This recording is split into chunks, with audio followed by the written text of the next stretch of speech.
Malaysia pernah melalui beberapa fasa peringkat perubahan nama. Daripada Tanah Melayu, kita menjadi Malaya sebelum kembali kepada Persekutuan Tanah Melayu dan akhirnya Malaysia. Impak nama Malaya terus lekat di kalangan masyarakat kita sehinggakan kita masih menggelarkan skuad bola sepak kita sebagai Harimau Malaya. Universiti berprestij kita terus dikenal sebagai Universiti Malaya dan bank di negara kita, iaitu masih mengekalkan nama Malayan Banking Berhad. Ini menandakan impak pengenalan nama tersebut masih relevan untuk digunakan. Tetapi tahukah anda tentang beberapa lokasi di luar Malaysia yang turut sama berkongsi menggunakan nama tersebut? Di sini, kami akan berkongsi 3 tempat bukan Malaysia tetapi menggunakan nama Malaya. Teruskan menonton dan jangan lupa ikuti channel kami. Yang pertama adalah Tasikmalaya di Indonesia. Tasikmalaya merupakan sebuah bandar di bahagian barat Pulau Jawa, tidak jauh Bandung. Sejarah Tasikmalaya cukup menarik untuk diketahui, dikenali dengan nama gelaran Kota Seribu Pesantren, ekoran akar umbi Islam yang cukup kuat sepanjang penubuhannya. Tasikmalaya menjadi lokasi masyarakat Muslim Jawa bangkit menentang penjajahan selama lebih 2 abad. Pada tahun 1945, pemuda Muslim Tasikmalaya bangkit melawan pendudukan Jepun sehingga lebih ratusan nyawa terkorban. Perjuangan mereka diteruskan ke dekat-dekat seterusnya, selepas Tasikmalaya menjadi tapak tentera Islam Indonesia yang membawa hasrat menubuhkan Darul Islam, sebuah negara Islam berdaulat. Di bawah pimpinan seorang warga Jawa bernama Kartosuwiryo yang dibantu kumpulan bangsawan orang Sunda, Batalion Tentera Darul Islam berjaya membawa agenda agama, militari dan politikal dalam perjuangan mereka.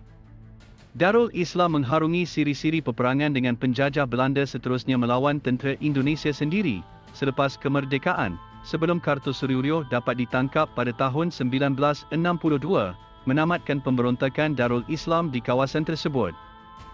Walaupun gerakan Darul Islam dapat dipatahkan, niat dan impian menubuhkan sebuah daulah Islam di Pulau Jawa terus dipegang segelintir penduduk di sana, yang terus menghayati perjuangan Kartosuwiryo. Impak perjuangan beliau besar kepada penduduk Tasikmalaya.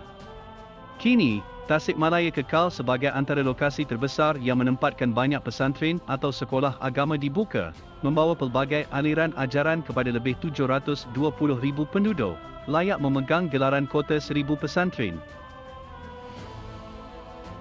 Yang kedua pula kita pergi ke arah utara sedikit iaitu Banjaran Malaya dan Puncak Malayagiri di India. Dalam kitab-kitab lama masyarakat Hindu, terdapat sebuah banjaran yang dinamakan sebagai Banjaran Malaya.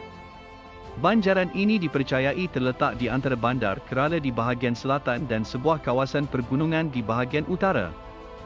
Dikenali sebagai Pergunungan Sahya, kitab-kitab lama masyarakat Hindu menerangkan satu masa dahulu, terdapat 7 kawasan banjaran yang dinamakan sebagai Kula Perbatas atau Keluarga Banjaran. Malaya terletak di bahagian selatan, selain banjaran lain iaitu Mahendra, Paripatra, Riksha, Sahya, Sukimat dan yang terakhir Vindhya yang membentuk banjaran besar.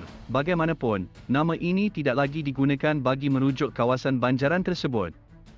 Dalam zaman moden, masih terdapat sebuah puncak gunung di India yang dinamakan sebagai Malayagiri terletak dalam kawasan pergunungan Garjat, Palahara, mempunyai ketinggian 1187 meter. Pengunjung boleh mendaki bukit ini sama ada dengan berjalan kaki atau menaiki motosikal. Dikatakan kawasan tersebut sangat indah, sesuai untuk mereka yang mahu lari dari kesibukan kota. Yang ketiga dan terakhir adalah Gulut Malaya di Filipina. Pernahkah anda berkunjung ke Gulut Malaya yang terletak di Rizal, Filipina? Pekan kecil ini terletak di Pulau Luzon, mempunyai populasi seramai 11,500 orang berdasarkan kepada data tahun 2015. Keluasannya pula hanyalah sebesar 1.394 km persegi, menjadi salah satu daripada 15 daerah yang membentuk wilayah San Mateo. Berikutan saiznya dan statusnya sebuah barangi iaitu unit kawasan terkecil di Filipina yang agak terhad, Gulut Malaya bukanlah kawasan tarikan pelancongan yang gah dari segi reputasinya, perlu bergantung kepada tarikan utama lain yang terdapat di sekitar Pulau Luzon. Walaupun begitu, kedudukan Gulut Malaya yang terletak berhampiran dengan lapangan terbang antarabangsa Ninoy Aquino kira-kira 28 km jaraknya, memudahkan akses laluan antarabangsa terus ke situ. Apakah maksud Gulut dan Malaya mengikut bahasa mereka? Dari perincian bahasa Tagalog, Istilah Gulut membawa makna puncak bukit, sementara Malaya pula merujuk kepada orang-orang yang bebas. Jadi Gulut Malaya membawa erti puncak bukit orang bebas. Sampai di sini dulu video kali ini.